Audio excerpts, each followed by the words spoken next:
আজ আমরা দাঁড়িয়ে আছি এক প্রাচীন স্মৃতির সামনে, যে স্মৃতি মাটির মতোই পুরনো আর বিশ্বাসের মতোই শক্ত। এই মাটির গায়ে যেসব আঙুলের ছাপ দেখছেন, যেসব মুখ, ভঙ্গি, ভয় আর ভরসা ফুটে উঠছে, এসব শুধু শিল্প নয়, এসব একদিনের গল্প, এক রাতের ইতিহাস।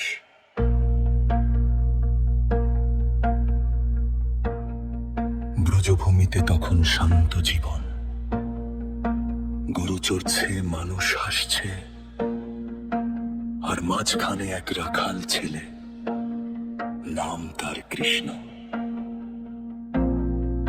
কিন্তু সেই শান্ততাই ভেঙে যায়, আকাশ কালো হয়, বৃষ্টি নামে।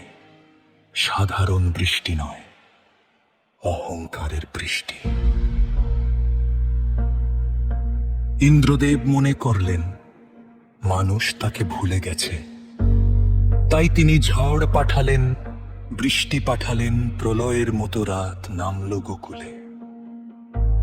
গ্রামবাসীরা ভয় পেল, তারা ভাবল, এ কি হচ্ছে আমাদের পৃথিবীতে, আমরা কি বাঁচব? তারা ছুটে গেল কৃষ্ণের কাছে, কারণ বিপদের সময় মানুষ দেবতাকে নয়, ভরসাকে খোঁজে। আর তখনই ঘটে সেই ঘটনা, যা যুগের পর যুগ মানুষকে ভাবায়।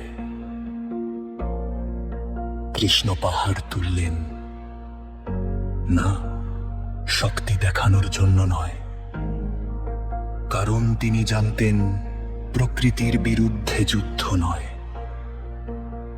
প্রকৃতির ভিতরেই আশ্রয় আছে।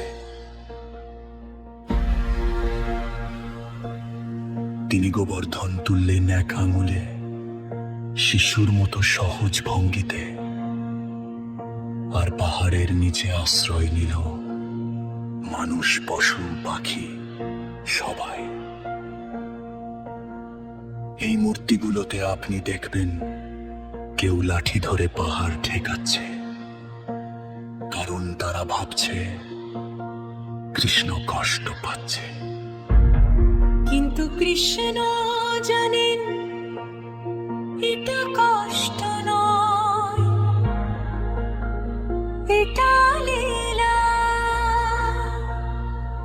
এই লীলায় মানুষ শেখে ভগবানকে সাহায্য করতে হয় না, ভরসা করলেই যথেষ্ট।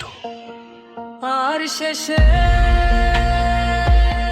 ঝড় থামে, বৃষ্টি থামে, অহংকার ভেঙে যায়। ইন্দ্র নেমে আসেন, দাঁড়ান কৃষ্ণের পায়ে, ক্ষমা চান। এই দৃশ্য আপনি দেখছেন মাটির শরীরে গড়া, কিন্তু আসলে এটা গড়া বিশ্বাসে। এই মাটির কাজ, পুরাণের ভাষ্য,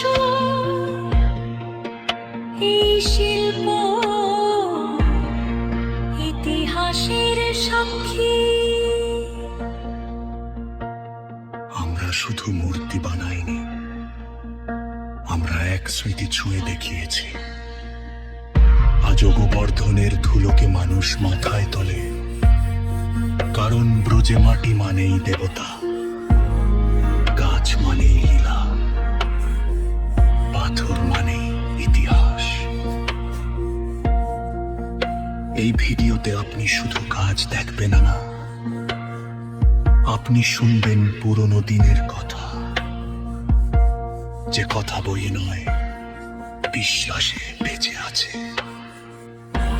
এই গল্প শেষ হয় না, কারণ গোবর্ধন আজও দাঁড়িয়ে আছে, আর মানুষ